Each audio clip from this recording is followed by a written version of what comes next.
Hello everyone, this is Crota giving you a shoutcast between Dimaga and oGs here on Lost Temple. I believe this is game 7 in the best of 7 matchup between oGs and Dimaga. And now that I've been thinking about it, I think oGs also had a couple games where he was very successful with those banelings, and that's why he went back to those games. So those games that were about 2-3 minutes long, I think oGs won those games using that baneling Zergling harassment, and we'll see how Dimaga and oGs decide to finally play this game out. Now, both players, Zerg versus Zerg mirror matchup is a pretty fragile matchup. I'm expecting both players to essentially drop down drop down a gas before a spawning pool, or around the same time as the spawning pool, get the metabolic boost, try to get banelings, and then essentially just sit around 15 harvesters for quite some time. Dimaga might try to go up to 18 harvesters to just get a little bit of an economic advantage and be able to really win with that strong economic advantage, teching up to tier 2. So this is really how the games have been going on recently. Dimaga now still continuing to mine. We'll see if he's going to go ahead and drop down an extractor first, or a spawning pool first, or even a hatchery first. Dimaga has a little bit of an advantage in terms of mining, as the drones don't need to move nearly as far compared to oGs. Single Overlord now sitting over here, gathering as much information as it needs, sitting over here. And now we have a drone now coming down, so Dimaga going for a 16 hatchery, and it looks as though, yeah, oGs also going for a 16 hatchery. So this does not look to be a baneling Zergling game. It looks to be more of a macro game, and that's really one of the games that I really wanted to see a little bit more action, perhaps higher tier units. I'm not expecting Broodlords, although Broodlords would be cool, but perhaps some Infestors, some Hydralisks, something besides just Mutalisks, Banelings, and Zerglings in this Zerg versus Zerg mirror match. Back over here, spawning pool and being laid down, extractor also being put down as well. So both players getting spawning pools and extractors. Perhaps we'll see a couple spine crawlers being placed here, and then maybe even one here. I really want to see Zerg players try to make it so that it's really difficult to do a run by. A lot of the times when I see units run from here and here, one single building here, even an evolution chamber or something to that effect, that's really wide, it would make it fairly difficult for those Zerglings to really run in and then run around. They take an additional 2 to 3 hits from those spine crawlers as a bunch, and then that would make them much weaker as they're coming in on that final turn to try to run up that ramp. Queens now being produced by both sides. It looks as though, yeah, this is a mirror match almost in every single sense of the word. Both players getting 2 queens, Zerglings, drones. Dimaga going a little bit more for an economic game, getting more and more drones. So we'll have a little bit higher drone count there, but still fairly even, both players in terms of this. And now we see oGs and Dimaga getting that metabolic boost for that speedling upgrade. So oGs now mining up, macroing up, both players getting up to 20 harvesters. So 20 harvesters with more drones on the way. So more drones meaning more of an economy and more of a large game action. Zerglings dishing out in the middle of the field, and Dimaga's Zergling with that little bit of a healing boost right there was able to somehow take down in that mirror match. So oGs now coming in, one hit should really take down that Zergling. No, Zergling able to run away, and now we're gonna have a queen come in and then just slash it in the face. So that queen now gonna go ahead and head back over here, waiting to spawn more larvae. Both players just really trying to macro up, and we are now seeing that baneling nest come into play. So banelings are gonna be the name of the game. We have one spine crawler coming in from Dimaga, so perhaps, yeah, right here, making it very difficult for any of those units to perhaps try to do a run by.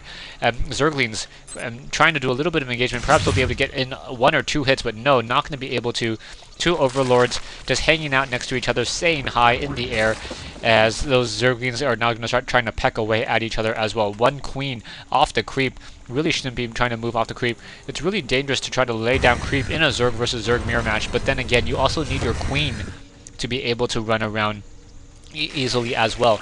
Now oGs sitting on a lot of banelings, sitting on 7 banelings, hatching in his own base. Will we see the upgrade? No, we need tier 2, so no movement upgrades on those banelings just quite yet, as those Zerglings have that speed upgrade, and now banelings coming in for Dimaga. So essentially, when one baneling is able to take down 2 Zerglings, that's almost an even trade. Really, what you want one baneling to be able to take down 3 Zerglings. And when you're trying to sacrifice, you want 1 Zergling to take down 1 Baneling. So that's really the game there. And oh, nicely done. We'll see how that's going to work. Oh, why no detonation? I don't understand why there wasn't a detonation coming in there. And Zergling is now coming back around. Now Baneling, that 1 Baneling really wants to detonate against those 4 Banelings, perhaps to try to do a trade there. And there's going to be 4 Banelings. Dimaga has had some brilliant play using those banelings, so Dimaga may be able to take down more and more of these units. We'll see how it's going to work. Zergling is now trying to go out and going to go ahead and, yeah, see, look at that. That 1 baneling able to detonate, and another baneling going to go ahead and take down all of those that were just warping or morphing in. And wow, just brilliantly done by Dimaga. Dimaga, loss-wise, probably has not lost nearly as much. Yeah, 325 versus 175. APM on both players in the 180, so 3 actions per second. And essentially, at this stage in the game, Dimaga now coming in. 1 more Baneling. Yes, able to sacrifice again. 3 Banelings able to sacrifice and take down 6. Looking at the losses, oGs is going to have a difficult time trying to come back, but oGs does have a stronger economy, so we'll see how this is really going to work out for him, as you now have 4 Banelings now moving on in. 1 Baneling able to take down 2 of those, and now nothing really going to stop those particular units coming in. So 3 Banelings trying to come on in. 1 Queen going to go ahead and do a quick slash. 1 slash coming in, a Queen, and now we have Roaches. So oGs quickly adapting very quickly to those Banelings, and now getting Roaches, and that is going to be very beneficial. The Queen should probably start spawning creep tumors so that those Roaches move much more quickly along that creep, and the movement speed of a Roach just so slow when off creep.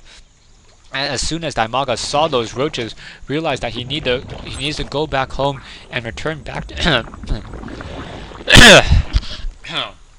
return back to his base, because those spine crawlers, and then lay down some spine crawlers, as those Roaches would have been able to bust through fairly easily. So Roaches and Zerglings now over in position here. 3 spine crawlers being laid down. oGs sees that there are those spine crawlers and realizes that he can't really do anything about those spine crawlers. So maybe forced to. I can't imagine that oGs would try to push in at this stage in the game. Yeah, another spine crawler being moved down. They're going to go ahead and stagger them so that that Baneling splash doesn't really root them all over the place. And yeah, 7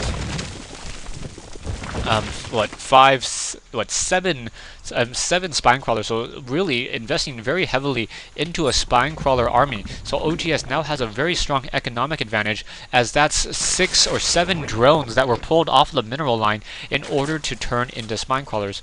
Back over here, we don't see nearly as many spine crawlers. Production-wise, we do see a spire on both sides of the production tab, so both players will be going into Mutalisk. Whether or not we'll see some Hydralisks is an entirely different question, as oGs now going to put down a hatchery over here. Perhaps that would be a fairly smart play, ensuring that he has an economic advantage this whole entire time. And we have a hatchery being placed down at the 8 o'clock position on that high ground starting location. Dimaga now being forced to power drone up a little bit more, now getting in, and oGs now having a couple of Banelings over here, so Dimaga will be able to shoot past the harvester count of oGs in just a moment. Yeah, sitting at 51 now, so really one of the benefits of the Zerg is their ability to create any unit, workers or army, very easily. So Dimaga quickly getting up to 51 harvesters, as those Zergs are now trying to finish out that last attack over here. Overlord's still sitting here. Over there, Overlord's still sitting here, as we have 4 queens in the main base. Are we gonna? I'd like to see a little bit of a queen rush with that many queens. And looking at the spawn larva wise, there is no queen in this area. That's a little bit surprising, as there should always be a queen next to one hatchery in order to just be able to heal it, and in order to spawn larva.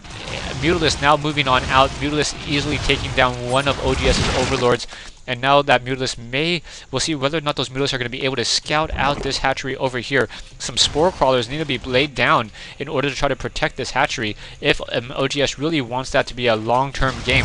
One drone getting taken down, and Dimaga making sure that there are no additional units there, and here are a whole bunch of... Wow, that chain damage is much higher than I originally thought, and now out comes some of those Mutalisks, and the single splash damage on those Mutalisks are much higher than the original StarCraft. Anyway, stay tuned for part 2 of this replay between Dimaga and oGs here on Lost Temple.